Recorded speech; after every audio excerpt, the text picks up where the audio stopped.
you're not going to get a job because you're a flower, you know, like you're as valuable as anybody else, basically. And it took me a long time to really get to that point.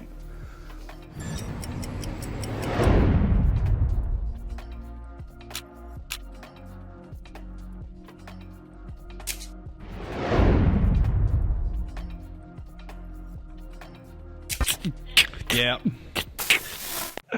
Well, welcome to the podcast. Hi. Mr. David. Thanks for coming. Really appreciate you being on here.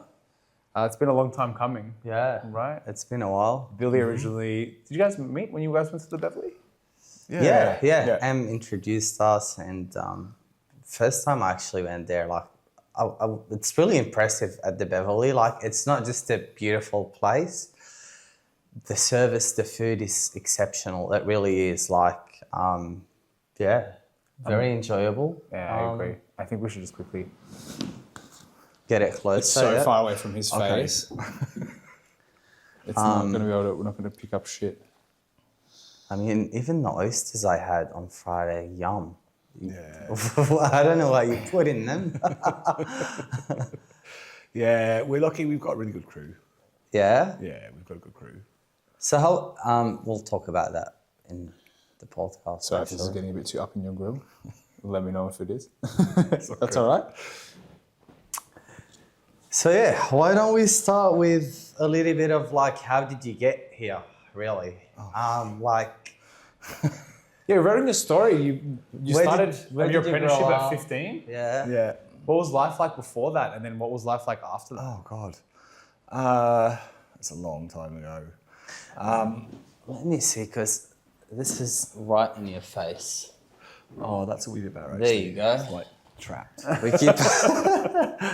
Is that better? Yeah, So that's we move better. shit around here every single time we set up a new podcast. We fuck around with everything. We're like, what looks better? And now it's becoming this thing, and like people's heads are touching plants and shit. But We gotta be careful, yeah.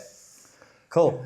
Yeah, so look, I mean, I'm from a small town, and yeah, I never felt like I really fit in that place. So as soon as I could, I just got out. So Where was it? So it's a little place called Mansfield, or it's actually Kirkby and Ashfield. So it's like a little pit town, for want of a better word, kind of in the Midlands, growing up through pit closures and all that stuff. what are pit closures? Like when Thatcher closed everything. Okay. Where is it? Which country? UK. UK. Okay. UK. Mansfield, UK. There is a Mansfield here. There is a Mansfield here. Yeah. I've actually got a picture of me in front of the sign.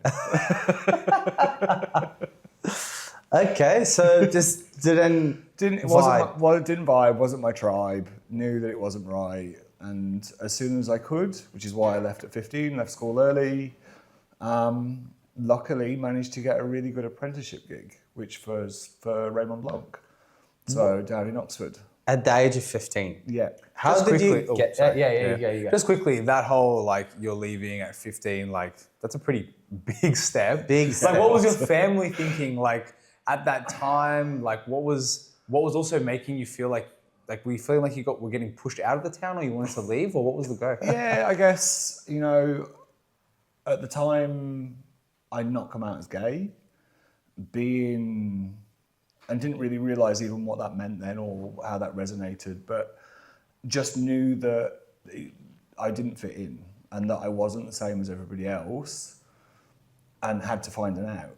I just knew I had to find an out, and luckily I did. So I managed to do work experience at a place called Chatsworth House, which is up in Derbyshire, in the kitchens there, because I loved cooking. I loved food. I'd kind of grown up around food.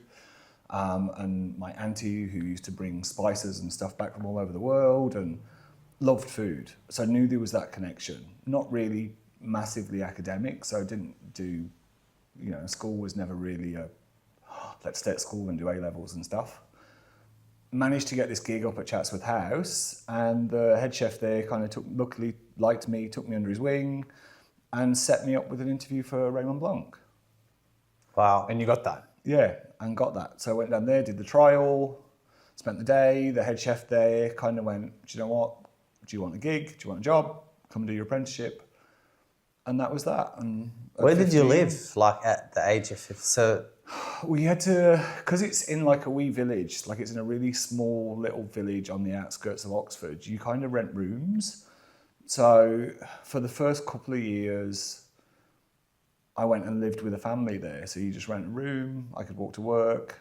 I mean, work became my family because you spend literally 80, 90 hours a week at work. You know, going home is more about going to kip than it was anything else. You know, your kitchen crew become your new family. It's amazing. Wow. Huge. And what was going through your head at the time? 15, were you scared? Were you excited? What was it like getting dropped into a very kind of adult workplace? It was terrifying.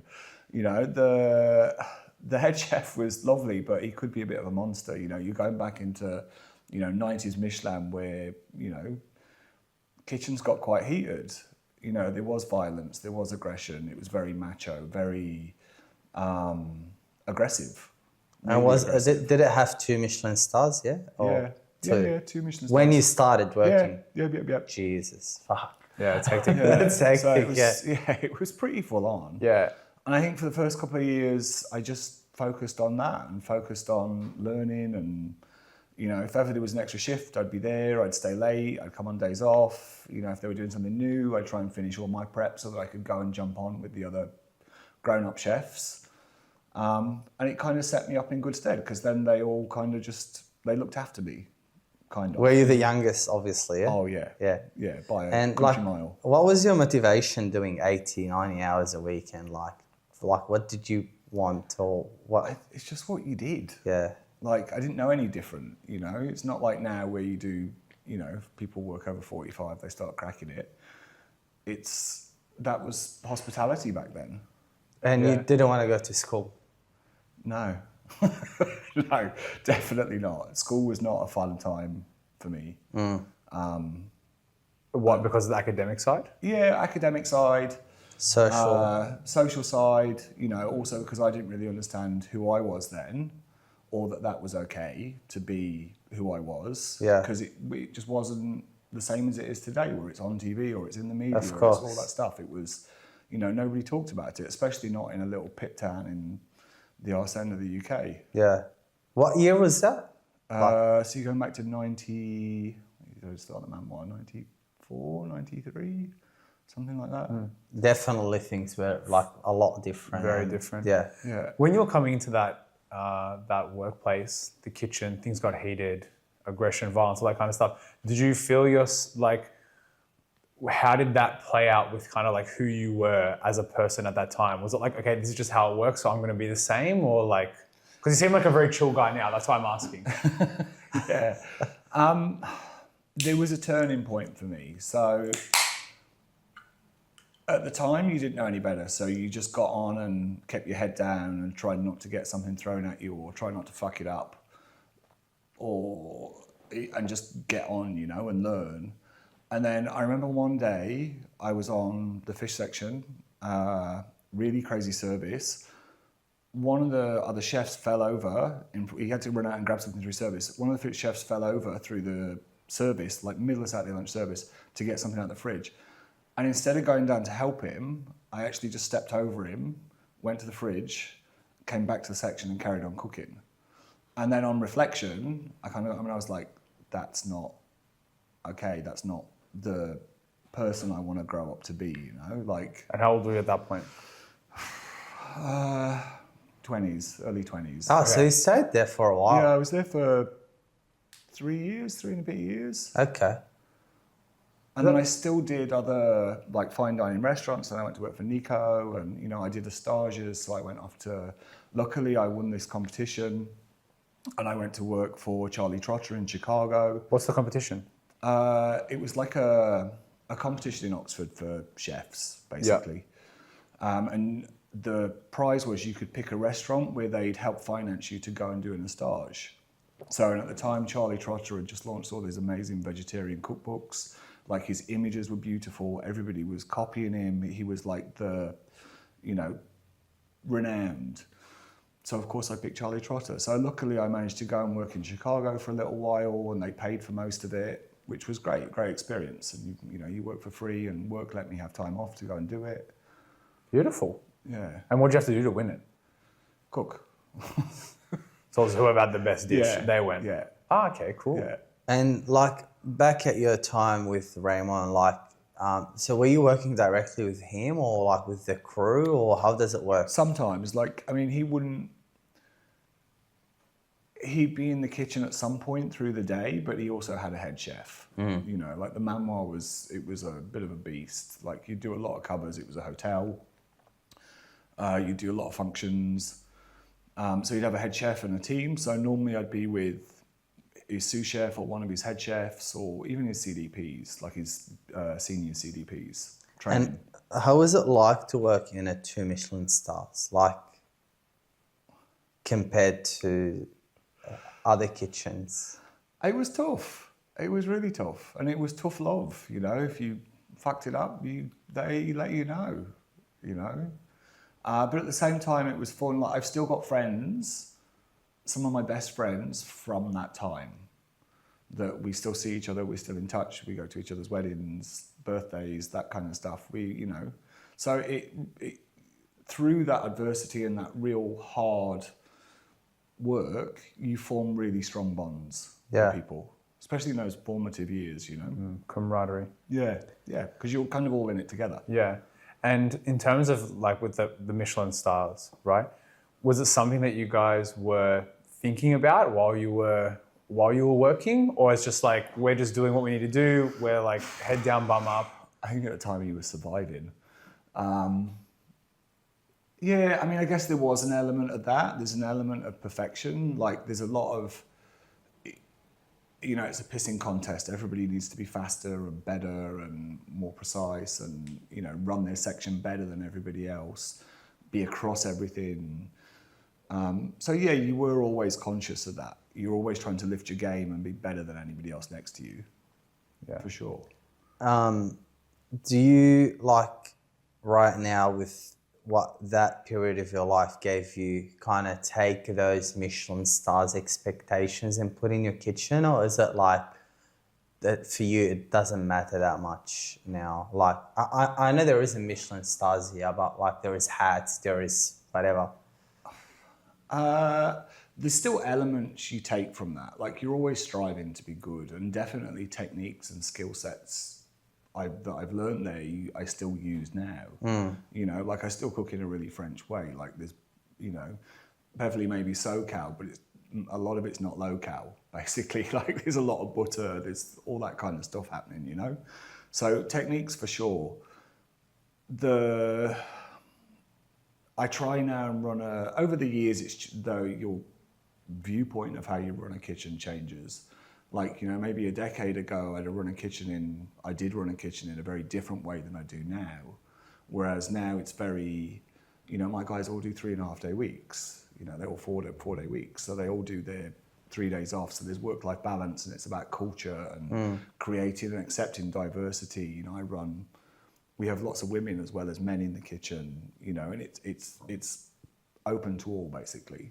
When did that shift come? You said you used to run it a different way, now you run it this way. What happened?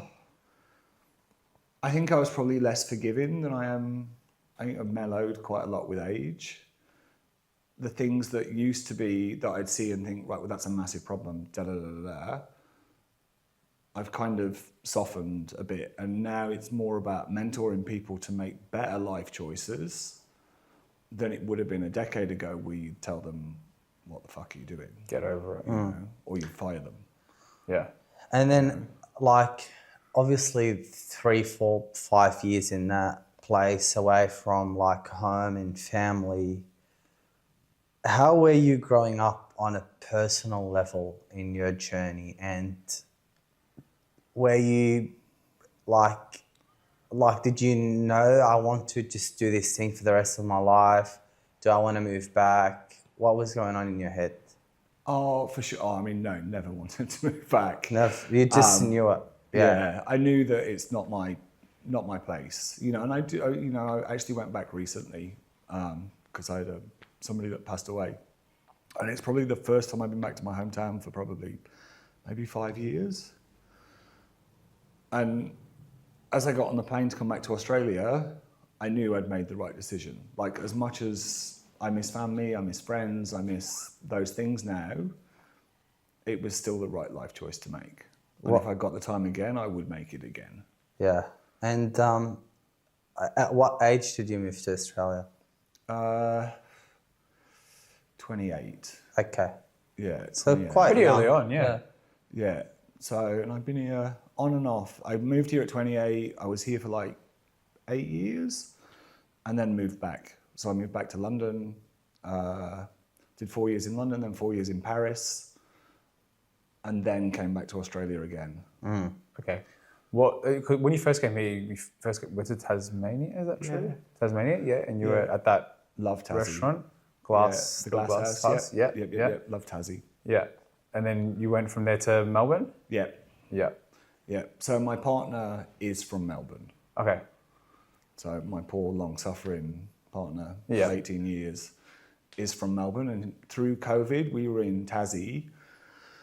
And unfortunately, there was a few people that passed away. Obviously, Tassie was in the lockdown situation where it was great for us because we could still, the restaurant was open, we were busy. You could go on holiday around the island. You could go out drinking with your friends. There was no dramas, while you lot were all stuck inside baking sourdough. Starting Heart Media. Yeah. That's good. We could be all out and about, but the problem is you couldn't get off the island. So I think it made my partner a bit homesick or a bit clucky, and we both loved Melbourne and decided to make the jump to be back. During COVID? To be, as soon as the borders opened, we came back. Okay. So then we came back to the mainland. And then did you keep on going into lockdowns? Did you regret, or was it when all the lockdowns were finished? When they'd all finished. Okay, I was going to say, if you came in like the little break period, you would have been really regretting that decision. Absolutely. Honestly, like looking at these things now, in like from now to what it was, it was so crazy how we were so like felt so stuck in a way, but it's just a period of life like that you just went through and made some fucking crazy, stupid and good decisions. Yeah, I know. A lot of things changed. But I'm interested, like, why you said like moving here, like the moment you arrived, you felt like this is the best thing. What brought you to that resolution?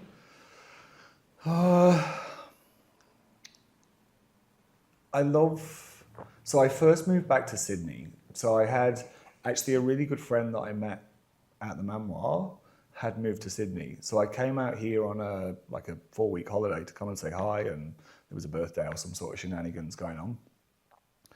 Got here and went, this is great.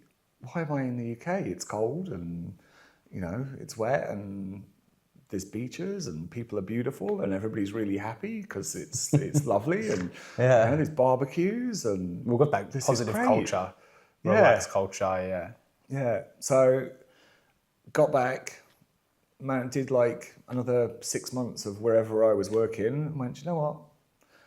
Nah, I'm going to get a working holiday visa and off I go. And luckily, because I was still 28, I qualified and came over. And then landed in Sydney, went to the pub,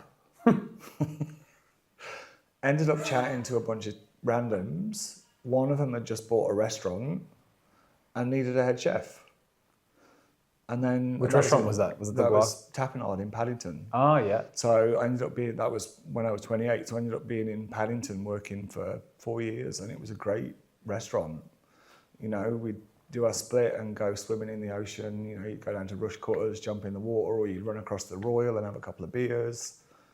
Yeah, it was good. So you lived in Sydney for 4 years. That was a bit of the Australian dream era of your life. I can feel that. It's really good. It's really good. Beautiful. And then how did it feel kind of like, obviously you were working a lot of high pressure European kitchens before that. And then you're coming here, and I assume this sounds like a bit more of a laid back feel. Yeah. And how did you feel about making that transition mentally? And also, how are you finding your place with yourself? Obviously you said, you came from that small town, you didn't really recognize yourself internally. Were you coming more to terms with the times, or obviously changing as well? Yeah, I think so. When I left Manchester. So I went to work for Nico in Manchester for a little while. So I would have been 24, maybe 25. Moved to London because the old head chef of the Manoir had opened a restaurant in London. Phoned me up to say, you're looking for a gig? Yeah, I am. Come down and say hi, come and see what you think. So making that jump from Manchester to London, I was starting to understand more that being gay was okay, and that it was, you know, even times were changing. You could be gay in hospo, you didn't have to hide these things, you could be open. You're not going to get a job because you're a flower, you know, like you're as valuable as anybody else, basically. And it took me a long time to really get to that point. So then, of course, I got to London, really came out, had the best 4 years. So freeing. Yeah, partying. Honestly. Enjoying London, enjoying the scene and everything that comes to offer. And working in, at the time I was at Itsu, so doing Japanese, and we were winning awards. It was great, but there was, you know, he was quite progressive as well. So that was my first taste of kind of work-life balance, where you were only doing 50 hours a week. And I remember at the time thinking, this is amazing. It's like a holiday here. What do people do with the rest of their time? This is great. And was that your first experience with Asian cooking as well? Asian cuisine? Yeah. Yeah. How was that? Yeah, it was amazing. It was really good. You know, I worked with some really hardcore Japanese chefs, you know, that were fish cutting and preparing the rice. And yeah, it was a really good experience, and totally changed because obviously the techniques are different. And the flavor profiles, the palettes are really different. So it really opened me up to a whole like array of new ingredients, new supply chain, new ways to do things, it was great. Would have been exciting. Yeah, it was really exciting. London was a lot of fun. Beautiful. What was it like just being yourself and not having to worry about what other people thinks? I think that's something I kind of battled with for a long time. Even though I'd come out, there was still always that, you know, is the judgment. Do people think that you can't do the job? Should you tell people, you know? It's like, you know, hi, my name's David. It's like, you know, people introduce, like, I'm a vegan or whatever. You know, that kind of vibe. So it probably took me a long time to come to terms with that. Probably even later, even in Australia, it took me more time to come to terms with that. Because of course, then you get to Sydney and it's like, you know, Oxford Street, and it's all out there, you know. So it probably took me at least 15 years of my career to really actually go, do you know what? I don't care. This is who I am. What would you tell 15-year-old David about this if you had the chance to? Keep going. Don't change anything. You know, like, I've had a great career, great life. I've loved everything. Give less of a shit what people think. Don't try and second guess yourself. Stay true to what you think. Follow your gut. And if you believe it's not right, just don't do it. Yeah. Do you think there was like a pivotal moment in your life where you kind of thought, I actually really don't give a fuck anymore? Like,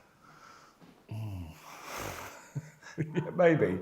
Yeah. There probably was, actually. Definitely going to Hobart, I was a lot more open. yeah. And luckily in Hobart, the Glass House was owned by two gay guys, like incredible. They owned the Islington. It's like an amazing boutique hotel. They both live overseas, so one lives in Japan, both from Tasmania. And that was really inspiring because I think it's the first time I'd ever really been exposed to gay people that were super successful in hospitality and were very open with their sexuality and what they did. And, you know, they were flamboyant and they were out there and they didn't give a fuck. Yeah. You know? Okay. And they just wanted a great space. You know, like another David, one of the owners who was like the main owner who would be really involved, he'd just do what you want. You know, he was so like free-spirited that and so passionate about Tasmanian produce, he'd just be like, right, what are you thinking about? And I'd be like, oh, I want to do abalone. Right, I know Rocky. Talk to Rocky. Rocky dies for abalone. Like, and he's so well connected on the island that it was just this amazing experience of sharing Tasmania through his eyes almost. And you felt in place. Yeah, and felt really in place. Beautiful. Yeah, That's beautiful. Yeah, and like the glass house we were pretty successful. And then you moved to Melbourne just post-COVID. Yeah, so just after COVID. And was Beverly your first No. gig here? So next gig, so really weird actually. So that's the only job I've ever interviewed for. Never met anyone, because obviously I had to do everything via Zoom, you know.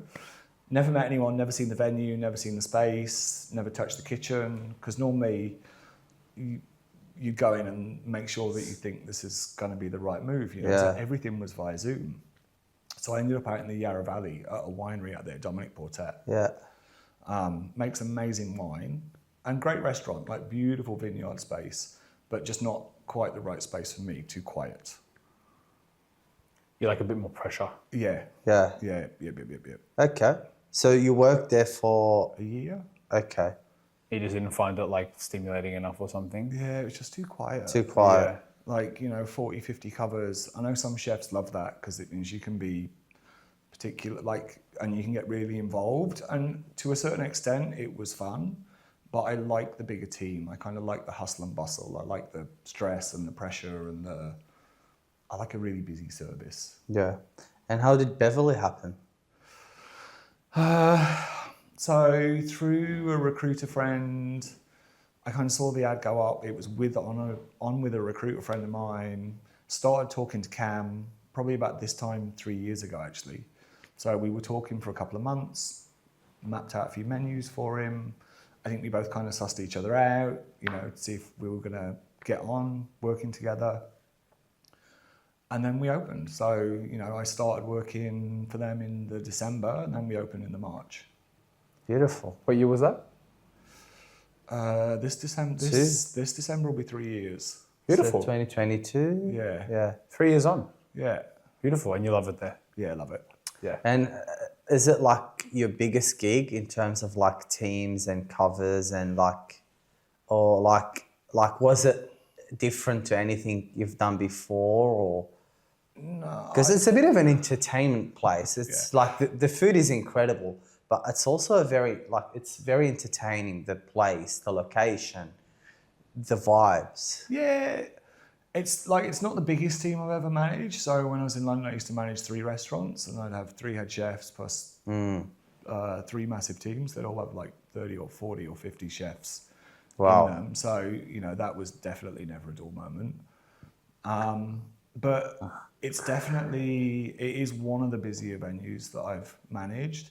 It's also one of the most entrepreneurial venues that I've managed. Cam's very good at changing the narrative, turning it around. Right, let's try this, or let's do this, or he's not afraid of progress or change, or let's just try it.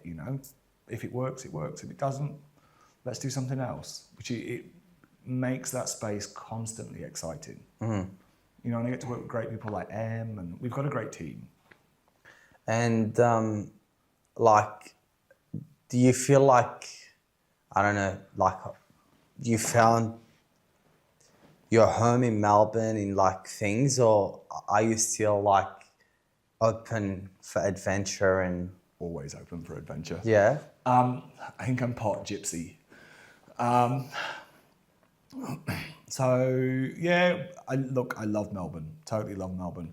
It's funny because we're actually just looking to move out of the city a little bit. So we're just in the process of selling our house because we're looking at Dalesford or somewhere like that. So I've got my country patch because I'm also I love my garden. I'm an avid vegetable grower.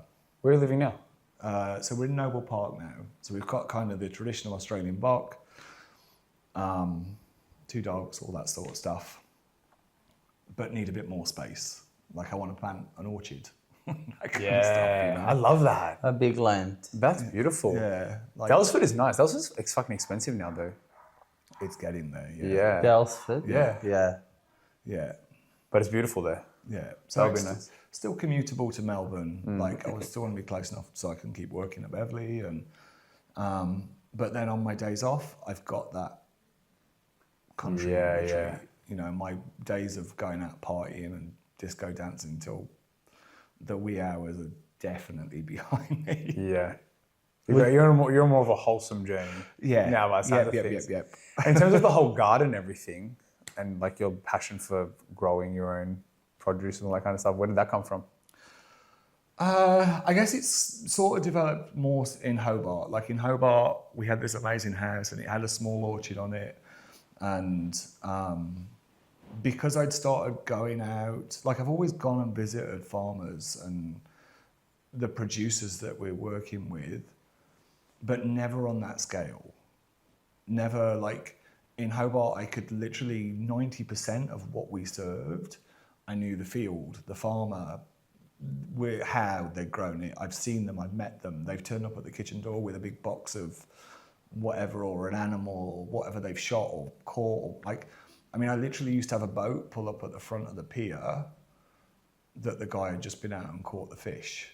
You know, like it was that extent. So because I got more involved in that whole farming side, like where we would work with sort of 6 probably small growers, I'd start seed saving, you know, and it started by just planting a few tomatoes or a few peppers to the point where literally the outside of the whole garden was, you could eat it. Yeah. At your house or at the... At the house. At the restaurant, at the house? At the house. Because Cool. it was such a... Because you're inside a kitchen all day and you're stuck in the heat and you know, it's hot and it's nice to be outside on your days off. Quiet. Yeah, it's quiet, you know, my phone's on and yeah. I love that. Garden away. And how do you carry that over to the Beverly? Same thing? You like to you like to know your producers and all that kind of stuff there? Yep. So we know a lot of the growers and producers. We try and source definitely from just around Melbourne. So I work quite closely with a couple of growers out in the Yarra Valley, which is a bit of a hang up from my Dominic Portet days, where they grow specifically for us. So we start and plan menus sort of 6 months in advance, where we can go, right, I want this type of pepper, or I want, you know, this type of chili. Like we grew all our own Tabasco chilies last year. Sick. You know, so we could make yellow Tabasco, which was, you know, just because we could. You would have loved that. Yeah, it's great. Probably need that. Yeah, it's one of those things that it's sure. that stuff now that makes me really happy in food. I love that. And then in terms of, you know, you've come from those big kitchens, Michelin stars, all that kind of stuff. In terms of what motivates you now as a chef, is it just kind of like what you've been describing? It's that. Yeah. It's that. It's definitely the produce. Definitely produce and definitely relationships. You know, and that building of, and teaching the kids, you know, so we've got lots of young chefs in the kitchen, you know, like we've got a couple of apprentices, we've got commies, and it's quite a multinational kitchen. So a lot of these people have not had exposure to these kind of ingredients. So it's been able to have those conversations. Like we've taken them out to the farm so they can see it. Some of them have never really been to a farm.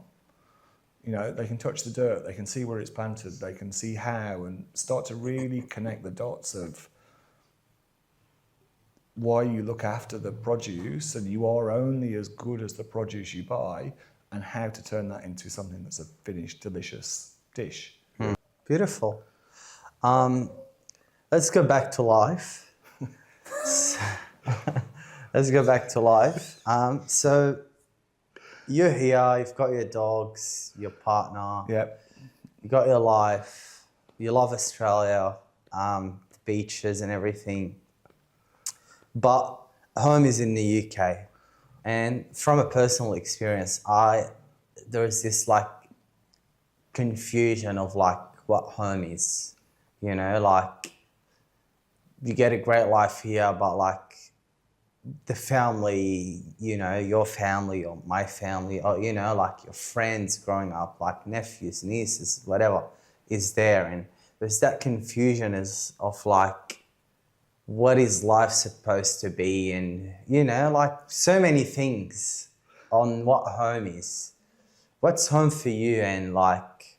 See, I think family is what you make. Yeah. You know, like I've got really good friends that I consider my family, and a lot of them are here.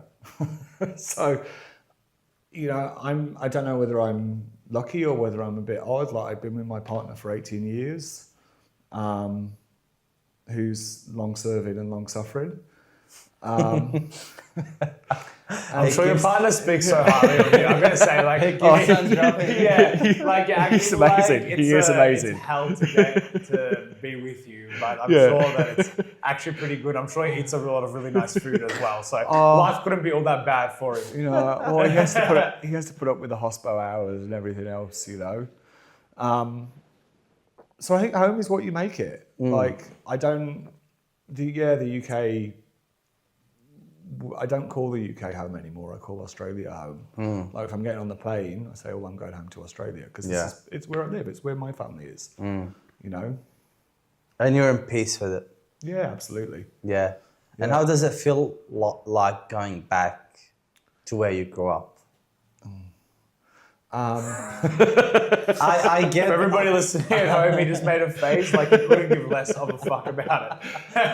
Like for real. Look, but does it make you a bit sad, or does it like encourage you? You feel like, oh, I've come a long way. I'm like, you know, I actually fucking did it, and you know. Look, I still love going home. You know, I'm pretty close to my brother. And if we go back to the UK, we generally go to where my brother is, which is like sort of half an hour away. He's in a beautiful little English village called Southwall. So we tend to go back to there because there's nice pubs, there's nice restaurants. And it's cute, you know. So we do love to go back to there. And I think my partner would actually move back to the UK in a heartbeat. But you aren't? No. It's me that doesn't want to.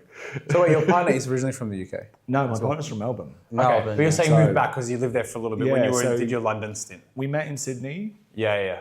Then we moved to London together. Then we moved to Paris together. Then we came back here together. And then we did another 4 years in Sydney, 4 years in Hobart, and then back to here. So this is the gypsy part. Like we are literally gypsies. I'm interested in that though, like living together in London for 4 years, in Paris for 4 years, and in Australia. Like, how would you actually describe that journey? And like, because I mean, you know, living in Europe is a bit of a fantasy for a lot of people, especially here, because you got access Who's to it a everything. fantasy for? Anyone that you know? Myself. But, you know, like, is it actually as good as you think it is, or like what? Oh, it was a lot of fun. Yeah. Like, Paris was, I mean, London is London. So London is always on, you're always out, it's always active, and you're always partying. You know, there's always somewhere to go or someone to see or something to do, so you don't really rest. Paris was, we went there on our own. So we went there because my partner went to open an Australian shop actually on Rue Saint-Honoré. Paris was a lot of fun. It was a tough city to live in because you don't earn a lot of money over there. But we lived in a beautiful part. We lived in the 18th. So that's Montmartre, where the Sacré-Cœur is, and we lived on the steps, and we got our Dalmatian at the time. Wow. So, you know. Very French of you. Yeah, it's very French. You know, we walked down the street eating our baguette and, you know, drinking our espresso. I love Paris. You know, it was great because, again, it was another way of running the kitchen. You know, the French go on holiday at the drop of a hat, basically. So August, forget it, Paris closes. Christmas time, it closes. So you'd literally jump on a train and you'd be in, you know, we'd go to Italy, or we'd go to the south of France, or we had friends that had houses up in Normandy. So you'd go and eat shellfish on the beach in the Côtoir, and you could be there in a matter of hours. Dreamy. You know, It's like holidays. yeah. So you're always on holiday. So, and you're always planning where you were going to go to in Europe next. Which is the beauty of being in Europe. Yeah, which is, that is the one part I miss about Europe. And what made you want to leave? I think we'd had our 4 years. We'd done our time. Both of us were like, do you know what? Maybe it's the inner gypsy again. We tend to get to this 4-year marker and go, right, where are we going to move to now? And we both missed the blue skies of Australia and the warmth and the ease of living here. Like, Paris is quite tough. You've never got there's never enough money, rents are expensive, your bills are expensive. So let's just assume someone had money Yeah. Oh, if you were loaded, it'd be amazing. It'll be amazing. You would never move back to Australia. It'd be great. Okay, yeah. Yeah. Good to know. So sorry, go.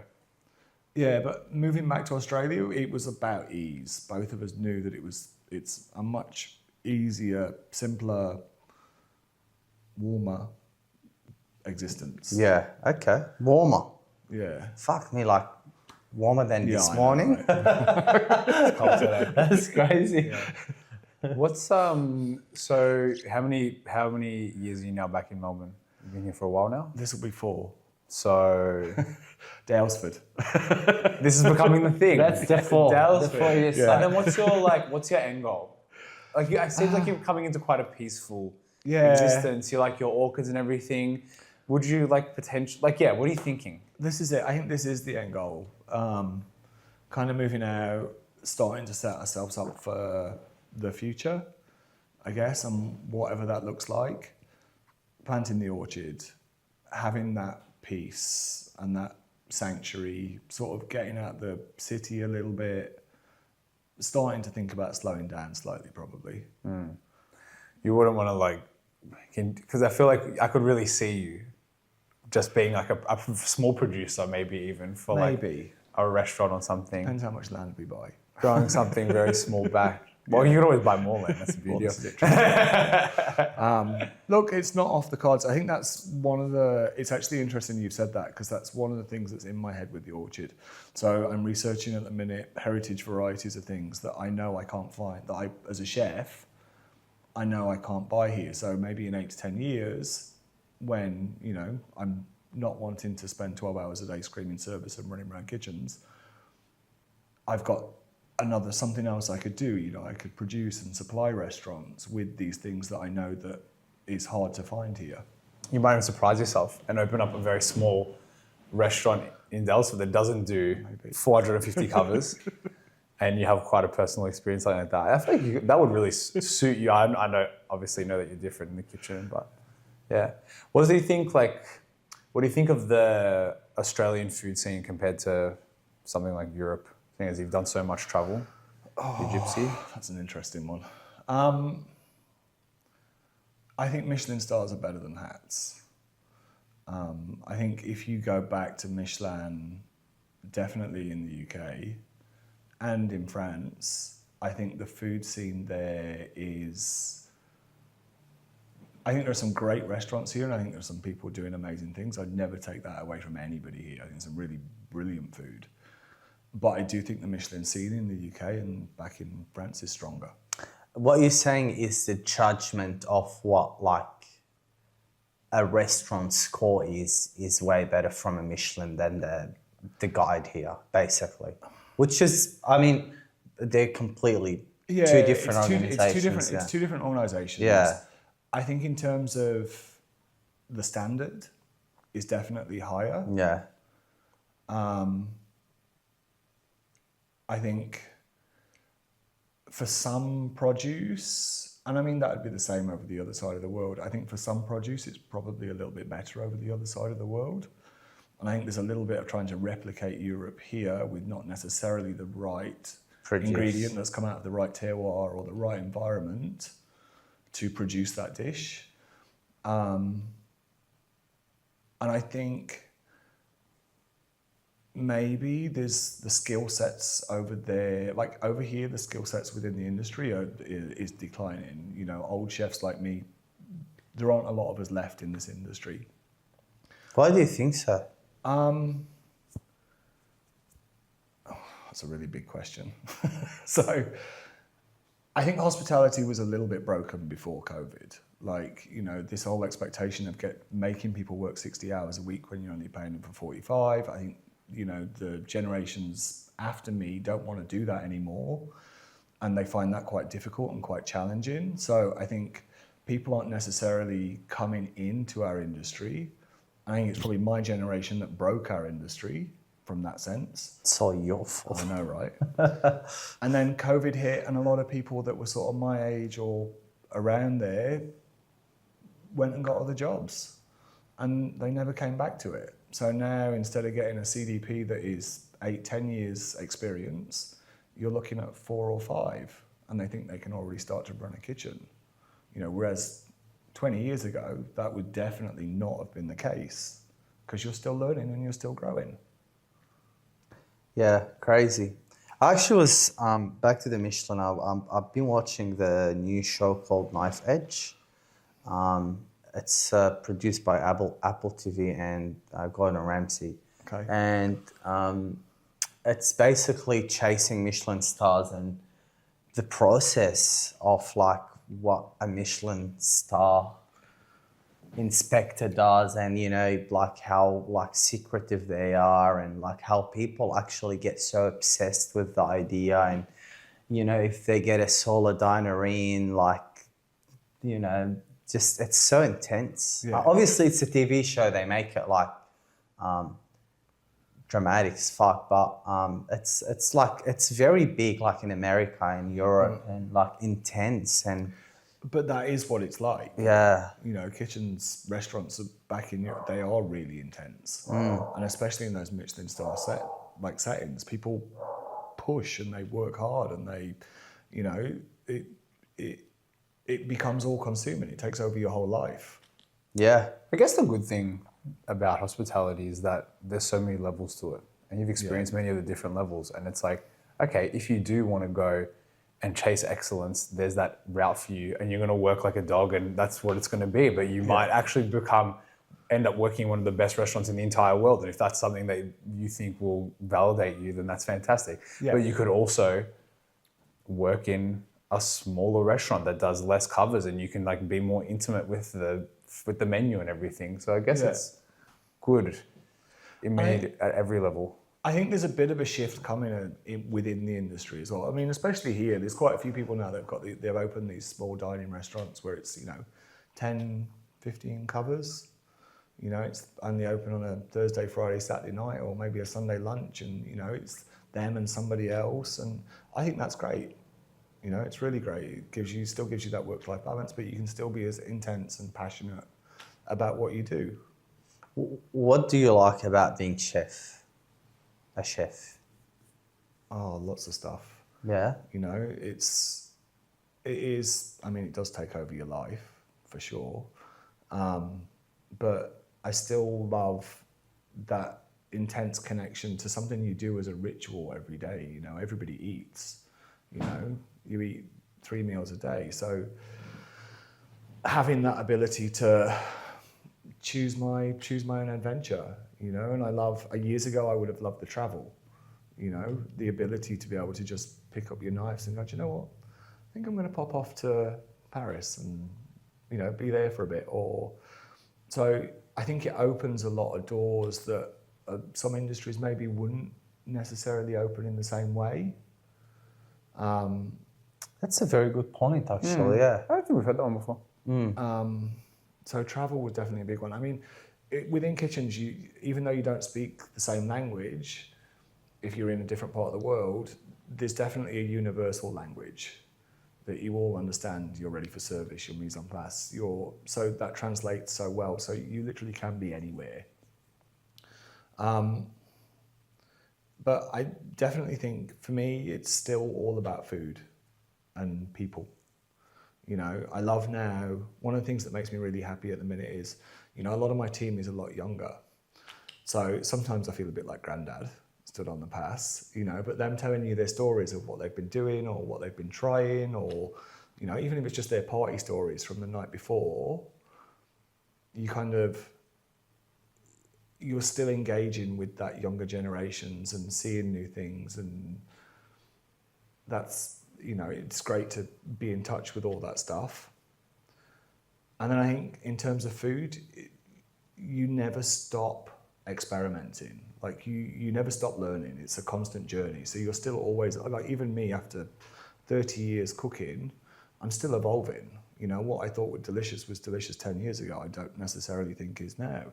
But you're still looking for that next hit of, what can I do? Could I put this with it? Could I do this with it? If we grew this here, you know, if we got someone to go and catch us that, or it's about putting together those combinations that keeps you inspired.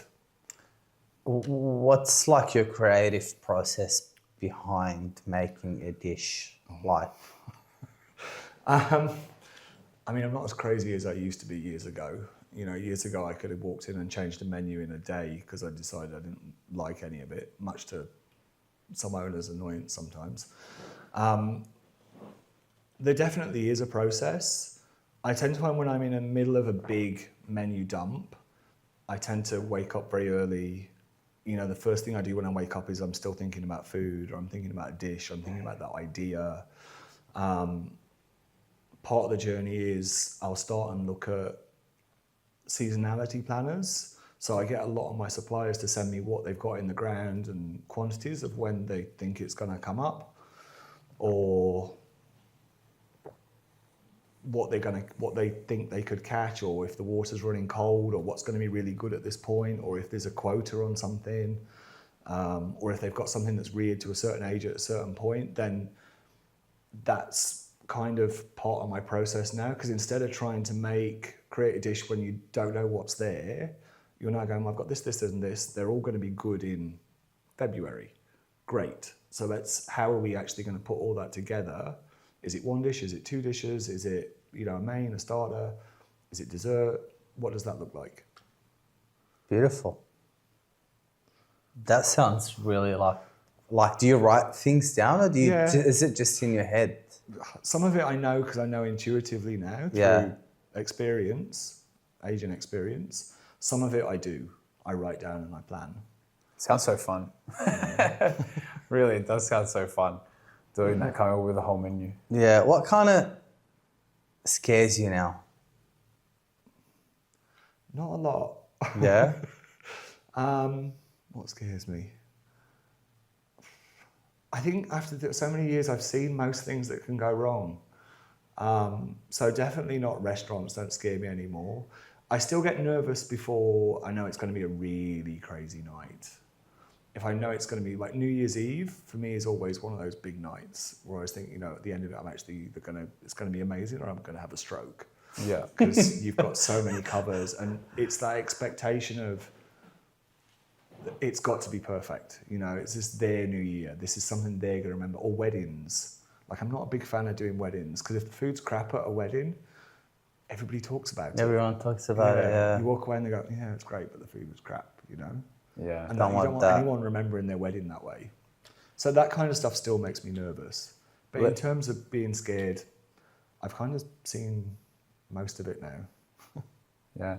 In terms of leadership, you know, bringing up your team and, you know, teaching the younger generation, all that kind of stuff, what do you think are like the main things that you try to instill in young chefs that come to you? I guess that's changed a lot over the years. I think now it's more to listen, to actually listen when someone's giving you the specifics, and trying to help them navigate difficult conversations. So having really open conversations about things that aren't right. And then just looking at the produce, you'd be amazed how many people will open something and not realise that that's not quite right, or they might try and use it anyway. So it's about helping them make better life choices and really look at what they're using. We go to all these lengths for produce, make sure you're treating it properly, make sure you're using it at its best. Do you think, like, being a chef, like, you either have it or you don't? Like, do you feel like sometimes you get people that come and work with you and you're like, it's just not for them? Or do you feel like you could actually train them to be good? No, sometimes. And I think that comes with age as well. You know, sometimes you might get someone in the kitchen and you think, well, actually, maybe that section's not right for you at this right time. So we might move you from the pans to larder. Let's see how you travel there. And whether that can help their development. Maybe once they've figured that out, then you could move them back to there and they might get it a bit more. But then sometimes you do meet people and you're like, do you know what, maybe this is just not the right place for you. Not that you can't cook or you'll never get there, but maybe this is just too busy or it's too much. So maybe it's just not the right fit. And then at that point, you just have that really open conversation. Did you ever get like doubts about you being a chef, or were you always like, just, I'm good at this shit? No. You just knew I it. just always loved it. Yeah, you loved it. I just always loved it. Did you ever have a dickhead that told you that it's not for you? Luckily, no. Otherwise, my ego might have crumbled. Yeah, no, look, it's always something it's the only thing I've ever wanted to do. It's the only thing I've ever known how to. It's the only job I've ever done. And it's the only job I've ever really wanted to do. So, no. Long time. So if you weren't a chef, what would you be? I'd probably be in produce.